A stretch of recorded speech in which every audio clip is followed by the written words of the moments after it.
the attack on the school was anything other than deliberate. ইরানের পররাষ্ট্রমন্ত্রী Abbas Araghchi জানিয়েছেন, যুদ্ধ বন্ধের লক্ষ্যে পাকিস্তানে আয়োজিত আলোচনা সভায় যোগ দিতে তার দেশ কখনোই অস্বীকৃতি জানায়নি। সম্প্রতি সামাজিক যোগাযোগ মাধ্যম এক্সে দেয়া এক পোস্টে তিনি স্পষ্ট করেন, ইসলামাবাদে আলোচনার বিষয়ে ইরানের অবস্থান নিয়ে মার্কিন সংবাদ মাধ্যমগুলো ভুল তথ্য প্রচার করছে।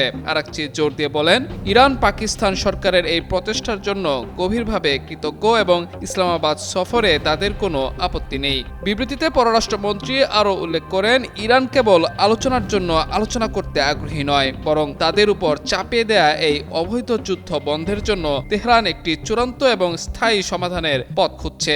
সাম্প্রতিক সপ্তাহগুলোতে পাকিস্তান এই যুদ্ধ বন্ধে যুদ্ধবিরতি কার্যকরের লক্ষ্যে কূটনৈতিক প্রচেষ্টার কেন্দ্রবিন্দুতে পরিণত হয়েছে এবং দেশটির কর্মকর্তারা ইসলামাবাদে আলোচনার আয়োজন করতে সক্রিয় ভূমিকা পালন করছেন। যদিও আরাকচি মার্কিন সংবাদ মাধ্যমের বিরুদ্ধে ভুল তথ্য প্রচারের অভিযোগ তুলেছেন, তবে ইরানি সংবাদ সংস্থাগুলো এর আগে জানিয়েছিল তেহরান ওয়াশিংটনের সঙ্গে সরাসরি আলোচনায় বসতে রাজি নয়। ইরানি কর্মকর্তাদের মতে যুক্তরাষ্ট্র আলোচনার প্রস্তাবকে কেবল একটি ফাঁদ হিসেবে ব্যবহার করছে, যাতে তারা পুনরায় হামলার সুযোগ পায়।